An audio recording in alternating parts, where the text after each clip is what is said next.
Hello, welcome to all. कैसे हैं आप सब? आई होप ठीक होंगे, अच्छे से पढ़ रहे होंगे, बेहतर होगा सब कुछ। चलिए अपने टॉपिक पे आते हैं। लास्ट क्लास में हमने नॉन फाइनाइट्स को कवर किया था, जिसका दूसरा नाम था double parts of speech. Non finite क्या होता है, कैसे यूज होता है, नॉन फाइनाइट्स के अंतर्गत कौन कौन से पॉइंट्स आते हैं, उसको कल के क्लास में हम सभी ने कवर किया था। आज के क्लास में हम लोग सीखेंगे नॉन फाइनाइट्स में जिरंड, पार्टिसिपल और इन्फिनिटिव को कैसे पहचानते हैं कि कौन सा वर्ब जिरंड के रूप में काम कर रहा है, कौन सा वर्ब इन्फिनिटिव के रूप में काम कर रहा है, कौन सा वर्ब पार्टिसिपल के रूप में काम कर रहा है।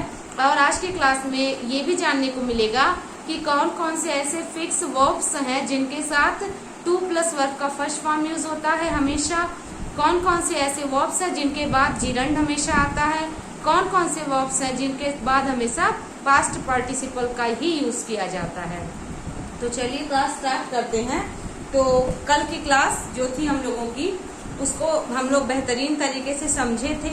आज की क्लास में हम लोग फाइंड आउट करेंगे कि कौन सा वर्ब किस तरीके से कार्य कर रहा है। तो कुछ यहाँ सेंटेंसेस लिखे हुए हैं, उस सेंटेंसेस को देखना है कि क्या कौन सा वर्ब किस तरीके से कार्य कर रहा है।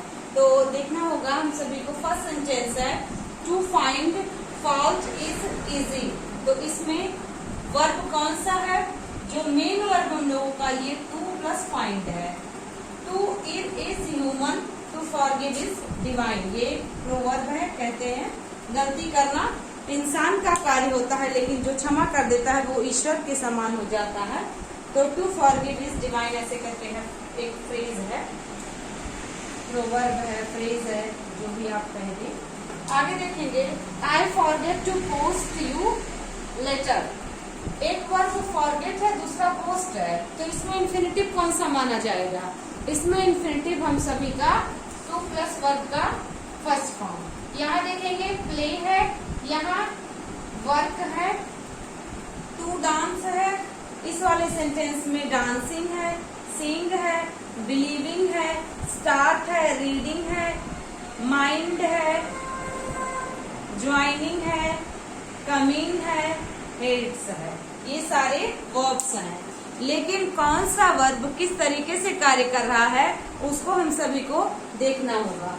फर्स्ट सेंटेंस में है, पहले सबसे जान लेते हैं कि हम लोगों का पार्टिसिपल तीन प्रकार के, जिरंड और इन्फिनिटिव टू, उसको कैसे देखेंगे। तो हम सभी ने जाना था कि वर्ब का फर्स्ट फॉर्म टू के साथ हो तो इन्फिनिटिव कहलाता है, या विदाउट टू यानी कि सिर्फ वर्ब का फर्स्ट फॉर्म हो तो वो भी इन्फिनिटिव कहलाता है।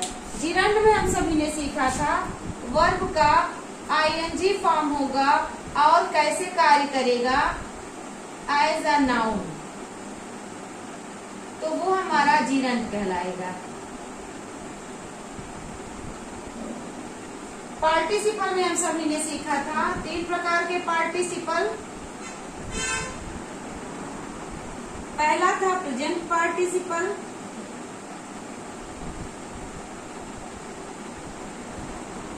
दूसरा था पास्ट पार्टिसिपल,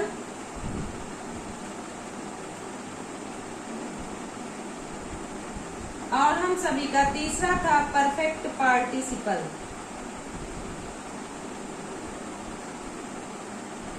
परफेक्ट पार्टिसिपल इस तरीके से था। प्रेजेंट पार्टिसिपल में हमने देखा था कि तीन तरीके से कार्य होगा, एक साथ दो कार्य, थ्री कंडीशन अप्लाई होंगे, एक साथ दो कार्य, एक कार्य के तुरंत बाद दूसरा कार्य, वर्ब की आवृत्ति। पास्ट पार्टिसिपल में वर्ब थर्ड फॉर्म के साथ एडजेक्टिव के रूप में कार्य करेगा। परफेक्ट पार्टिसिपल में having plus third form of the verb, और we can say having been plus verb का थर्ड फॉर्म। इसमें हम सभी ने देखा था वर्ब कैसा होगा, हैविंग के साथ थर्ड फॉर्म या हैविंग बीन के साथ थर्ड फॉर्म, लेकिन इसका कंडीशन था एक कार्य की पूर्ण समाप्ति के बाद दूसरा कार्य स्टार्ट होगा तो परफेक्ट पार्टिसिपल कार्य करेगा। इस सेंटेंस में to find fault is easy means क्या?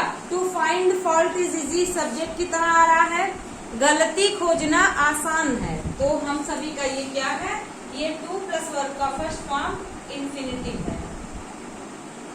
इसको हम लोग ऐसे भी तो कह सकते हैं, फाइंडिंग फॉल्ट इज इजी। तो फाइंडिंग फॉल्ट इज इजी जब हम सभी कहेंगे तो ये जिरंड हो जाएगा। टू इज ह्यूमन, तो टू प्लस वर्ब का फर्स्ट फॉर्म यहाँ पे इंफिनिटिव है। I forget to post your letter, to plus verb का फर्स्ट फॉर्म यहाँ भी इंफिनिटिव है। ठीक है। Let him play, made him work, और it is easy to dance. तो आपको बताया गया था कि दो प्रकार के इंफिनिटिव होते हैं, एक होता है फुल इंफिनिटिव, एक होता है बेयर इंफिनिटिव। तो जो फुल इंफिनिटिव होता है उसके साथ टू प्लस वर्ब का फर्स्ट फॉर्म दिखाई देता है, और जो बेयर इंफिनिटिव होता है एक्सक्यूज मी, वो क्या होता है, वो टू के साथ वर्ब का फर्स्ट फॉर्म हिडन होता है, उसको विदाउट टू कहते हैं, बट वर्ब का फर्स्ट फॉर्म होता है। तो कौन कौन से वर्ब्स ऐसे हैं, मेक है, लेट है, बेड है और प्लीज है। कौन कौन से वर्ब्स हैं, मेक, लेट, बिड, प्लीज। ये ऐसे वर्ब हैं जो बेयर इंफिनिटिव की तरह कार्य करते हैं। इनके साथ हमेशा इंफिनिटिव तो आएगा बट विदाउट टू, उसको हम लोग बेयर इंफिनिटिव कहेंगे। इनके साथ अगर टू आता है तो सेंटेंस हमारा इनकरेक्ट हो जाएगा, तो पॉइंट आउट हो जाएगा हम लोगों का क्या, यदि मेक, लेट, बिड, प्लीज के साथ वर्ब आता है तो वर्ब के फर्स्ट फॉर्म में होगा, टू का यूज नहीं करेंगे, बेयर इंफिनिटिव का यूज करेंगे। अगर सेंटेंस में लिखा हो I made him to weep, I made him weeping, I made him wept, I made him to wept, तो सब कुछ गलत है। आई मेड हिम वीप होगा क्योंकि ये पॉजिटिव वर्ब भी है। गेट होता है, लेट होता है, हैव होता है, मेक होता है, जिसमें से लेट, मेक और गेट ये पॉजिटिव वर्ब होते हैं। पॉजिटिव वर्ब क्या होते हैं, सब्जेक्ट से कार्य करवाते हैं, सब्जेक्ट स्वयं कार्य नहीं करता। जैसे मैं क्या हूँ, अगर मैं कहूँ कि मैंने ये चीज किया तो आई डिड दिस वर्क, लेकिन अगर कहा जाए कि मुझसे ये चीज कराया गया तो हो जाएगा I made this work from him, मैंने उससे ये कार्य करवाया। आई made him do this work, यहाँ पे टू डू गलत हो जाएगा। ठीक है। तो यहाँ पे देखिए लेट हिम प्ले, ये करेक्ट सेंटेंस है, लेकिन लेट हिम टू प्ले होता, लेट हिम प्लेइंग होता, लेट हिम प्लेड होता, लेट हिम टू प्लेड होता तो सेंटेंस इनकरेक्ट हो जाता। और एग्जाम में which option will be right answer, which option is correct of the following, ऐसे करके कई सेंटेंसेस आते हैं। तो लेट, मेक, मेक का थर्ड फॉर्म मेड होता है, लेट का तीनों फॉर्म लेट ही होता है, बिड होता है, बेड होता है, तो बिड का सेकेंड फॉर्म बेड होता है, और क्या होता है, प्लीज होता है। इसके साथ क्या होता है, वर्ब का हमेशा बेस फॉर्म लगता है और वो विदाउट टू यूज होता है। इनके साथ हम आईएनजी का फॉर्म, थर्ड फॉर्म, यानी हम participle, past, present participle, past participle, perfect participle, gerund कुछ भी नहीं यूज कर सकते, सिर्फ यूज कर सकते हैं वर्ब का बेस फॉर्म। आगे आपको बताया जाएगा कि कौन कौन से वर्ब्स ऐसे हैं जिनके साथ हमेशा टू का यूज होता है, जिनके साथ हमेशा third form of the verb यानी पास्ट पार्टिसिपल यूज होता है, कौन कौन से वर्ब्स हैं जिसके साथ जीरंड फॉलो होता है। लेकिन पहले इसको समझ लेंगे। तो इस तरीके से ऐसे सेंटेंसेस में मेक, लेट, बिड और प्लीज के साथ सिर्फ वर्ब का फर्स्ट फॉर्म ही आ सकता है, वर्ब का कोई और फॉर्म नहीं आ सकता, और इसके साथ टू का यूज बिल्कुल नहीं कर सकते। ठीक है, एग्जाम में आता है। आई मेड हिम वर्क, तो हो जाएगा आई मेड हिम वर्क का मीन्स हो गया मैंने उससे कार्य करवाया, मैंने कार्य किया होता तो हो जाता आई डिड दिस वर्क, मैंने इस कार्य को किया, लेकिन मैंने उससे करवाया आई मेड हिम दिस वर्क, या आई मेड हिम वर्क, मैंने उससे काम करवाया। तो मेड सेंटेंस के टेंस के अनुसार तो चेंज होगा, लेकिन जो मेड के बाद ऑब्जेक्ट आएगा वो ऑब्जेक्टिव केस में होगा। और ये पॉइंट और ध्यान रखेंगे, लेट हो गया, मेक हो गया, और क्या हो गया, इन दोनों के साथ हमेशा ऑब्जेक्टिव केस के प्रोनाउन आते हैं। ऑब्जेक्टिव केस के। लेट ही नहीं होगा, मेक ही नहीं होगा, ही मेक्स हो सकता है, ही मेड हो सकता है, लेकिन मेक के बाद, लेट के बाद हमेशा ऑब्जेक्टिव केस के प्रोनाउन आएंगे, और एज और देन के बाद हमेशा सब्जेक्टिव केस के प्रोनाउन आएंगे। ये भी पॉइंट नोट करिएगा। आगे देखते हैं, तो आई मेड हिम वर्क, वर्क का फर्स्ट फॉर्म। टू वर्क नहीं हो सकता, वर्किंग नहीं हो सकता, वर्कड नहीं हो सकता। It is easy to dance, ठीक है ना। तो इजी टू डांस क्या है, फुल इन्फिनिटिव है, मीन्स वर्क का फर्स्ट फॉर्म टू के साथ ऐड है तो फुल इन्फिनिटिव है, ठीक है। तो ये आई थिंक समझ आ गया होगा।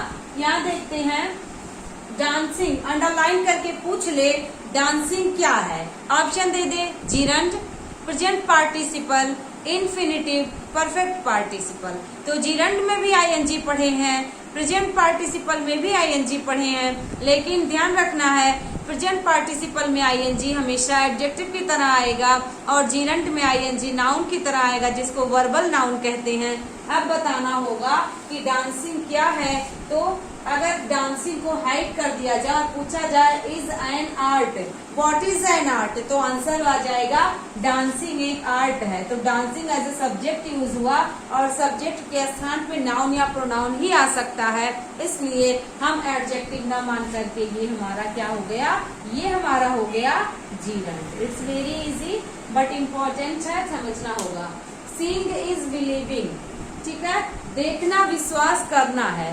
तो सीइंग भी आईएनजी के साथ है, बिलीविंग भी आईएनजी के साथ है। तो क्या यहाँ एक प्रेजेंट पार्टिसिपल है, एक जीरंड है, या दोनों जीरंड है, या दोनों प्रेजेंट पार्टिसिपल है? जरूर ध्यान रखिएगा।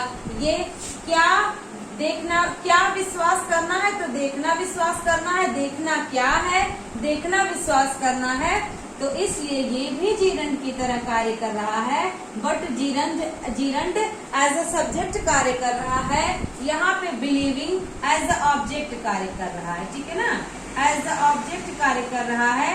यहाँ भी जीरंड है, यहाँ भी जीरंड है, but gerund as a subject कार्य करे तो सब्जेक्ट के स्थान पे, और एज अ ऑब्जेक्ट कार्य करे तो ऑब्जेक्ट के स्थान पे यूज किया जा सकता है।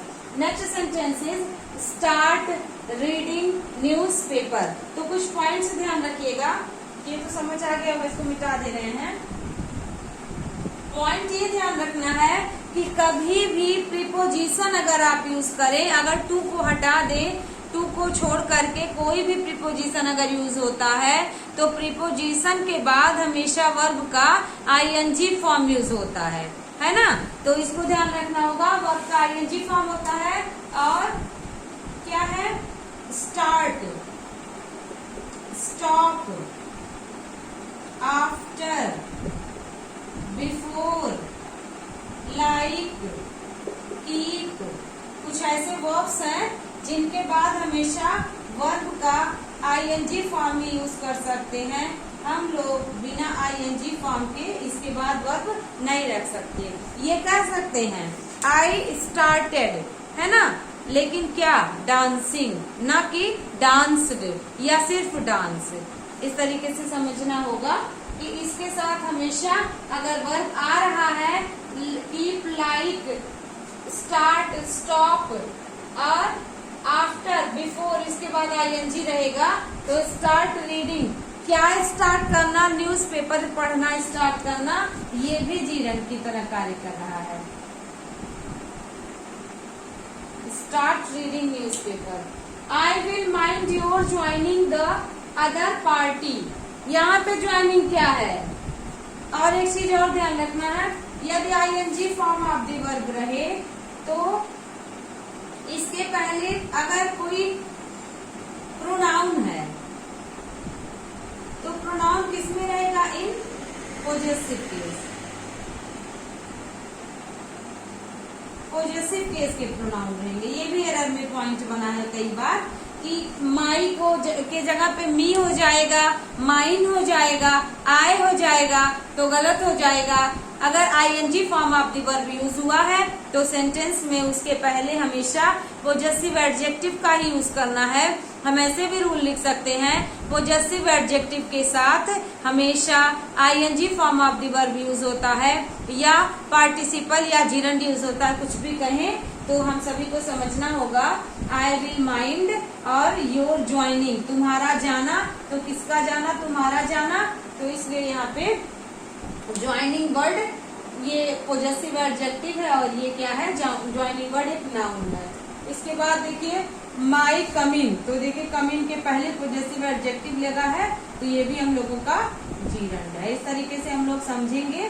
क्या समझना होगा कि हम लोग पोजेसिव एडजेक्टिव का यूज अगर किया हो सेंटेंस में तो वो हमेशा जीरंड को फॉलो करता है, प्रेजेंट पार्टिसिपल को फॉलो करता है।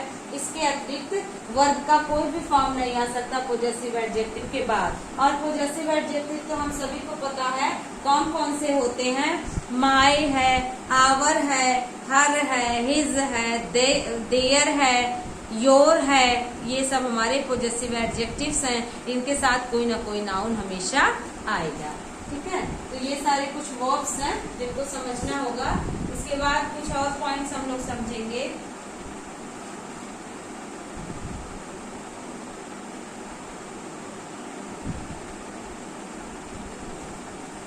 जैसे क्या क्या वर्ब्स हैं, सी है, हियर है, फील है, और वॉच है, ऑब्जर्व है।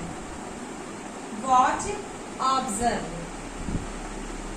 इनके साथ हम आईएनजी फॉर्म भी यूज कर सकते हैं और इनके साथ टू प्लस वर्ब का फर्स्ट फॉर्म भी यूज कर सकते हैं। ठीक है ना, इसको हम लोग वर्ब का फर्स्ट फॉर्म भी इनके साथ यूज किया जा सकता है। टू का यूज नहीं होगा यहाँ, सिर्फ वर्ब का फर्स्ट फॉर्म विदाउट टू। ठीक है, और आईएनजी के साथ भी इसको यूज किया जा सकता है। जैसे कह सकते हैं आई सा हिम गो देयर, ये भी सही है, आई सा हिम गोइंग देयर। ठीक है, इस तरीके से तो बोथ आर करेक्ट, यहाँ पे टू का यूज नहीं होगा, ये भी करेक्ट और ये भी करेक्ट। ऐसे बहुत सारे सेंटेंसेस हैं जो कि आए हुए हैं एग्जाम्स में, तो इसको नोट डाउन कर लीजिएगा आप सभी। देखेंगे कुछ ऐसे वर्ब्स हैं जिनके साथ कंपल्सरी हम लोग वर्ब का फर्स्ट फॉर्म यूज कर सकते हैं। कौन कौन सा ये कंपल्सरी है, इनके साथ टू प्लस वर्ब का फर्स्ट फॉर्म आएगा। इनके साथ टू के अलावा वर्ब का फर्स्ट फॉर्म नहीं आ सकता, जीरंड नहीं आ सकता, परफेक्ट पार्टिसिपल या पास्ट पार्टिसिपल नहीं आ सकता। आएगा तो यहाँ पे फुल इन्फिनिटिव का यूज किया जाएगा, और full infinitive means to plus verb का फर्स्ट फॉर्म। कौन कौन से वर्ब्स हैं, अफर्ड है, अग्री है, एम है, अपीयर है, अरेंज है, अटेम्प्ट है, चूज है, क्लेम है, डिसाइड और डिमांड है। तो ऐसे वर्ब्स हैं, ये निश्चित वर्ब्स हैं, इनके साथ हमेशा फुल इन्फिनिटिव का यूज हो जाएगा। ध्यान से समझेंगे, afford, agree, aim, appear, arrange, attempt, choose, claim, decide और डिमांड। आगे देखेंगे determine, determined, endeavour, fail, forgot, guarantee, happen, hesitate, hope, learn, manage, neglect. ध्यान से नोट डाउन करिएगा, बहुत ही इंपॉर्टेंट है। एग्जाम के पॉइंट ऑफ व्यू से मेन इंपॉर्टेंट पॉइंट है ये। समझना होगा कि इसको लर्न करना है, बिना लर्न किए हमारा क्वेश्चन नहीं सही हो सकता। बहुत से ऐसे पॉइंट हैं जिसको मगअप करना बहुत ही इंपॉर्टेंट है। Without mug up we can not take examination. और कौन कौन से वर्ब्स हैं, ऑफर है, प्लान है, प्रिपेयर है, प्रिटेंड है, प्रोसीड है, पर्पस है, रिमेम्बर है, रिफ्यूज है, रिजॉल्व है, रिसॉल्व है, सीम है, स्वेर है, स्वेर मतलब होता है शपथ लेना, कसम खाना, टेंड है, थ्रेटन है, धमकी देना, ट्राई टू अंडरस्टैंड बार बार हम लोग कहते हैं, अंडरटेक है, वॉलंटियर है मतलब होता है स्वयं सेवी, और वॉव है। ऐसे ये फिक्स वर्ब्स हैं जिनके साथ हमेशा वर्ब का फर्स्ट फॉर्म और टू के का ही यूज किया जाएगा। तो कुछ एग्जाम्पल हम लोग देख सकते हैं जो एग्जाम में आया हुआ है। जैसे सेंटेंस लिखा है, we promise to doing this work soon. We promise to doing this work soon. तो हम हम सभी ने सीखा, क्या सीखा कि टू के साथ आएगा तो वर्ब का फर्स्ट फॉर्म आएगा। टू के साथ आईएनजी फॉर्म भी आ सकता है, लेकिन उसके लिए कंडीशन है कि उसके पहले इज, एम, आर, वाज, वर आए तो टू के साथ वर्ब का फर्स्ट फॉर्म आ सकता है, ठीक है। बट टू के साथ आईएनजी फॉर्म आ सकता है। बट यहाँ पे हम लोगों का इन्फिनिटिव टू है और फुल इन्फिनिटिव है, इसलिए टू के साथ हम सभी आईएनजी फॉर्म को स्किप करके वर्ब का फर्स्ट फॉर्म यूज करेंगे। और अब हमारा करेक्ट सेंटेंस हो गया we promise to do this work soon. बहुत सारा इम्पोर्टेंट है point, to this work soon. और देख सकते हैं I forget doing this work, है ना।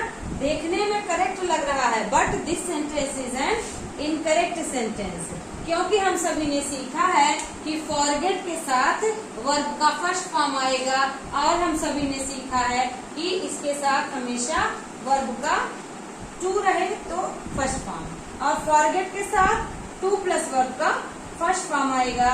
We will use full infinitive, we can not use gerund, participle और perfect participle, past participle.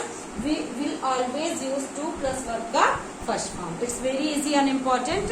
तो ये सारे verbs नोट डाउन कर लेना है और इसको लर्न कर लेना है। इसके एक दो और एग्जाम्पल है। ये सेंटेंस में कह रहा है we endeavor to invite such persons.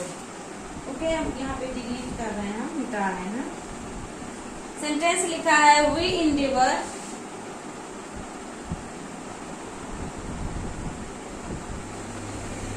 inviting such persons,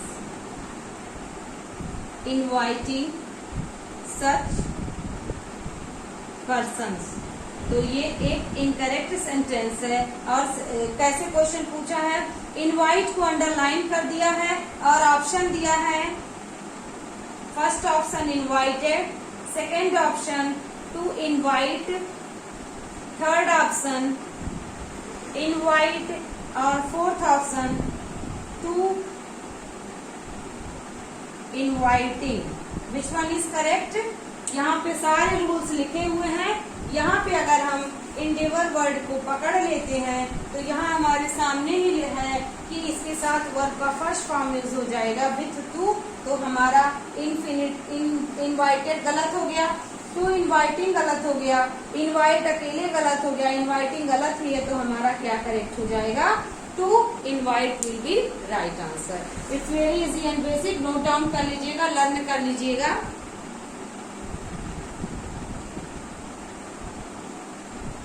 अब देखेंगे हम सभी कुछ ऐसे वर्ब्स हैं जिनके बाद हमेशा जीरंड फॉर्म यूज होता है वर्ब का। मीन्स इनके बाद जो वर्ब आएगा वो एज अ नाउन यूज हो जाएगा और ING form of the verb की तरह यूज होगा, जिसको जीरंड या वर्बल नाउन कहेंगे। तो कौन कौन से वर्ब्स हैं उसको समझेंगे। इसमें है हम लोगों का admit, escape, postpone, anticipate, appreciate, avoid, consider, defer, delay, deny, detest, dislike, dread, enjoy, excuse, fancy, finish, forget, imagine, involve, keep, mind, miss, pardon, prevent, purpose, recollect, remember, resent, resist, risk, save, step, stop, suggest, understand and work. तो ये सारे कुछ ऐसे fixed verbs हैं जिनके बाद हमेशा gerund form ही use हो जाएगा और इसको हम सभी को लर्न करना होगा, क्योंकि एग्जाम में ऐसे वर्ब्स बार बार एरर में बनते हैं और क्वेश्चन पूछ लेता है एरर में वर्थ के बाद आईएनजी फॉर्म नहीं यूज करेगा। वर्थ मीन्स होता है किसी चीज के लायक होना, जैसे कह दिया जाए ये कपड़ा खरीदने लायक है तो this cloth is worth buying, BUING है ना, BUYING बाइंग। या कह दिया जाए this film is, this movie is worth watching, ना कि वर्थ वॉच्ड। वर्थ वॉच कुछ भी नहीं, वर्थ वॉचिंग ही लगेगा और बिना किसी प्रीपोजिशन के यूज हो जाएगा। ठीक है, तो इसको समझेंगे। तो कल चलिए कुछ क्वेश्चंस हैं। Do you enjoy to cheat? Do you enjoy to teach?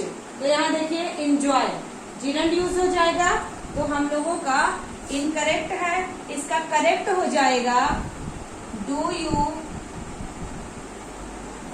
enjoy teaching. This will be correct order. Do you enjoy teaching, ना कि do you enjoy to teach. तो ये हम लोगों का करेक्ट हो जाएगा। फॉर्म ऐसे एग्जाम में आया हुआ है। नेक्स्ट देखिएगा, forgive me for interrupting you. मुझे माफ कर दो तुम्हें इंटरप्ट करने के लिए या दखलंदाजी करने के लिए। तो forgive वर्ड है, फॉरगिव वर्ड यहाँ पर देखिए लिखा है, इसके बाद हमेशा फिक्स जिरंड ही आएगा। पहला रूल, दूसरा रूल की प्रीपोजिशन के बाद आईएनजी लगता है, तो ये हमारा एक करेक्ट सेंटेंस है। इनकरेक्ट सेंटेंस नहीं है। पहला रूल तो फॉलो हुआ कि प्रीपोजिशन के बाद अगर वर्ब हो तो आईएनजी आएगा। सभी बच्चे ऑन गोइंग जर्नी पढ़े होंगे, बीए में जो इंग्लिश पढ़ा होगा विलियम हेजलित का। तो ऑन गोइंग जर्नी, ऑन के बाद देखिए गोइंग आ रहा है, ठीक है। फॉरगिव है तो फॉरगिव के साथ भी आईएनजी यूज हो जाएगा, और ये अगर नहीं भी ध्यान है तो यहाँ तो प्रीपोजिशन लगा ही हुआ है। Next sentence, Taj Mahal is a building is worth see. इसको करेक्ट करना है तो क्या लिखा है, Taj Mahal is a building is worth see. गलत हो जाएगा, इसका करेक्ट हो जाएगा Taj Mahal is a building is worth seeing, ठीक है ना, SEEING। This will be correct answer. इसके कुछ और वर्ड के और एग्जाम्पल भी देख सकते हैं, कई बार एग्जाम में ये पूछा भी जाता है, ठीक है। सेंटेंस हो सकता है हमारा, this book is worth reading. This one is an correct sentence. This one is a correct sentence. It is not an incorrect sentence. This book is a worth seeing, क्योंकि अभी हमने देखा लास्ट वर्ड वर्थ है और worth के बाद हमेशा gerund form of the verb use होता है। We cannot use any other word. Okay? और देख सकते हैं, she